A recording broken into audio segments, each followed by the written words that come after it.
হযরতে মুসা আলাইহিস সালাতু সালামের জামানায় একজন ব্যক্তি ছিল, সে দুনিয়াতে 100 বছর বেঁচে ছিল। 100 বছর।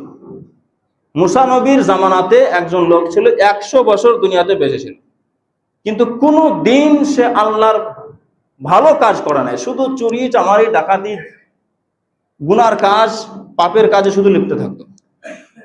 ওই লোকটি যখন মারা যায় 100 বছর পরে, গ্রামবাসীরা আলোচনা করে মশওরা করে এই সিদ্ধান্ত নিল যে তার লাশ আমরা কবরস্থানে দাফন করব না, কারণ এই লোকটি অনেক খারাপ ছিল, তার লাশ আমরা কবরে দাফন করব না। যেমন বাংলাদেশে একটা ঘটনা হলো, একটি মেয়ে দেখবেন ভিডিও বানাতো উলঙ্গ হয়ে বা আপনার খারাপ খারাপ ভিডিও করতো, সে যখন মারা গেল তার লাশ কিন্তু কবরে দাফন করতে দেয় নাই, তার লাশ গ্রামবাসীরা নিজের বাড়িতেই দাফন করেছে, কিন্তু কবরে দাফন করতে দেয় নাই। এত শক্ত কানুন ছিল, কানুন মানে আইন করেছিল গ্রামবাসীরা যে এর লাশ আমরা আমাদের কবরে দাফন করতে দিব না। ঠিক ওরকমই মুসা নবীর ওই জামানাতো ওই ব্যক্তি যখন মারা যায় তার লাশ কবরে দাফন করতে দিল না। তাকে কি করা হলো, তাকে তুলে নিয়ে জঙ্গলে ফেলে দিয়ে আসলো। এত খারাপ ব্যক্তির লাশ আমরা কবরে রাখবো না। সবাই একটা আলোচনা করে জঙ্গলে পাহাড়ে জঙ্গলে নিয়ে ফেলে দিয়ে গেল। রাত হলো, সমস্ত মানুষ ঘুমালেন। আল্লাহ রাব্বুল ইজ্জত হযরত মুসা নবীর কাছে ওহী পাঠায়। সুবহানাল্লাহ বলবেন না? আল্লাহ রাব্বুল ইজ্জত মুসা নবীকে ওহী পাঠায়, মুসা আমার শব্দ শোনেন, শব্দের দিকে ধ্যান দিবেন। মুসা, আমার বন্ধু একটা অমুক জঙ্গলে পড়ে আছে। সুবহানাল্লাহ। আমার বন্ধু একজন অমুক জঙ্গলে পড়ে আছে, তুমি সেই জঙ্গল থেকে তুলে এনে গোসল করায়ে, কাফন দাফন করায়ে, জানাজা পড়ে তাকে তুমি কবরস্থানে দাফন করার ব্যবস্থা করো। সুবহানাল্লাহ। মুসা নবী অবাক হলেন, হে আল্লাহ। মুসা নবীর একটা লকাব ছিল কালিমুল্লাহ, অর্থাৎ উনি ডাইরেক্ট সরাসরি আল্লাহর সঙ্গে কথা বলতেন। যেমন আমরা কোনো জায়গায় যদি আমাদের কোনো লোক থাকে, আমরা ফোন লাগাই, আমরা 1 সেকেন্ডের মধ্যে 2 সেকেন্ডের মধ্যে তার সঙ্গে আমরা কথা বলে নেই। মুসা নবীর এই পাওয়ারটা আল্লাহ তাআলা ওনাকে দিয়েছিলেন, সঙ্গে সঙ্গে আল্লাহর সঙ্গে কথা বলতে পারতেন, যার জন্য ওনার একটা লকাব হলো কালিমুল্লাহ। কালিমুল্লাহ মানে আল্লাহর সঙ্গে কথা বলনেওয়ালা।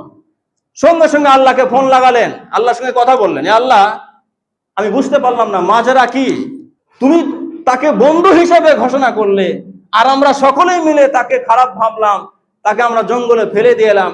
এই লোকটা এত গুনাহ করলো, 100 বছর সে গুনাহ করেছে, কোনোদিন তাকে ভালো কাজ করতে আমরা দেখি নাই। আজ তুমি তাকে বন্ধু হিসেবে ঘোষণা কি করে দিলে, একটু আমাকে বুঝিয়ে বলো। আল্লাহ রাব্বুল বলেন, মুসা তাহলে শোনো, আমি যে তোমাকে তওরাত কিতাব দিয়েছি, মুসা নবীর উপরে কোন কিতাব নাজিল হয়েছিল? তওরাত কিতাব। এ মুসা, আমি যে তোমার উপরে তওরাত কিতাব নাজিল করেছি, সেই তওরাত কিতাব এই বান্দা সারাদিন চুরি করত, সারাদিন গুনার কাজ করত। রাত্রে যখন সবাই তোমরা ঘুমিয়ে যেতে, আমার এই বান্দাটা নিজের ঘরে গিয়ে গা গোসল করে পরিষ্কার পবিত্র হয়ে, পাক পবিত্র হয়ে তোমার সেই তওরাত শরীফ খুলতো। সুবহানাল্লাহ।